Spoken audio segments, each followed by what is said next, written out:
Doctor Ajit Gopchhade यांना सुद्धा उमेदवारी देण्यात आलेली आहे। त्यांच्याशी संवाद साधलाय माझे सहकारी सुशांत सावंत यांनी। भाजपचे राज्यसभेचे उमेदवार डॉक्टर अजित गोपछडे सर, काय सांगाल, काय भावना आहेत? एकत्रित भावना नेमक्या काय? आनंदाची भावना आहे आणि सगळ्या कार्यकर्त्यांना न्याय मिळालेला आहे।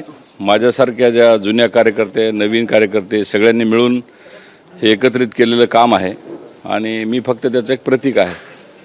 गेली इतकी वर्ष भाजपमध्ये तुम्ही काम केलं, त्याची संधी, त्याची पोचपावती म्हणायची नाही, पोचपावती म्हणल्यापेक्षा माझ्यासारखे अनेक कार्यकर्त्यांचं, म्हणजे मी तर एक त्यांच्यातला एक छोटा सामान्य कार्यकर्ता आहे। माझ्यापेक्षा खूप मोठे कार्यकर्ते आहेत, पण मला संधी मिळाली त्याबद्दल मी माझ्या केंद्रीय समितीचा आभार मानतो। वाटलं होतं तुम्हाला, अनेक नावं चर्चेत होतं, ती मात्र अजित गोपछडेंचं कुठे नाव येत नव्हतं, तुम्हाला वाटलं होतं उमेदवारी निश्चित होईल आपली? नाही, मला वाटलं नव्हतं, कारण मी गाव चलो अभियानामध्ये होतो।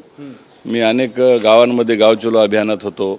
मी कल्याणला मलंगडच्या पायथ्याशी एक कातकरी पाडा आहे, म्हात्रे पाडा आहे, त्या ठिकाणी गेलो होतो। किंवा माझ्या भागामध्ये मी गाव चलो अभियानाला तर आज निघणार होतो आणि मला फोन आला की असं असं आहे आणि केंद्रीय नेतृत्वानं तुझी निवड केलेली आहे। कारसेवक ते आता राज्यसभा उमेदवार आणि आता लवकरच राज्यसभेचे खासदार होणार आहेत। काय भावना आहेत, नेमकं काय वाटलं होतं? यावर्षी तुमची 2 स्वप्न पूर्ण झाले, एक तर राम मंदिर झालेलं आहे आणि आता तुम्ही खासदार देखील होता। प्रभू रामचंद्राचा मला आशीर्वाद मिळालेला आहे। माझ्यासोबत माझे मित्र प्रमोद वाकोडकर, आम्ही दोघंही कारसेवेमध्ये होतो, आम्ही जुन्या काळापासून, आणि माझ्यासारख्या अनेक कार्यकर्त्यांचं, कारसेवकांचं यावेळेस मला माझे जे कैलासवासी जे आमचे कलकत्त्याचे जे बंधू, त्यांची देखील मला आठवण येते।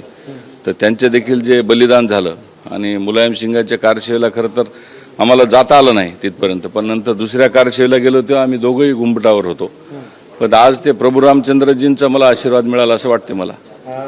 कॅमेरा पर्सन सचिन शिंदेसह सुशांत सावंत, एबीपी माझा, मुंबई। एबीपी माझा, उघडा डोळे बघा नीट।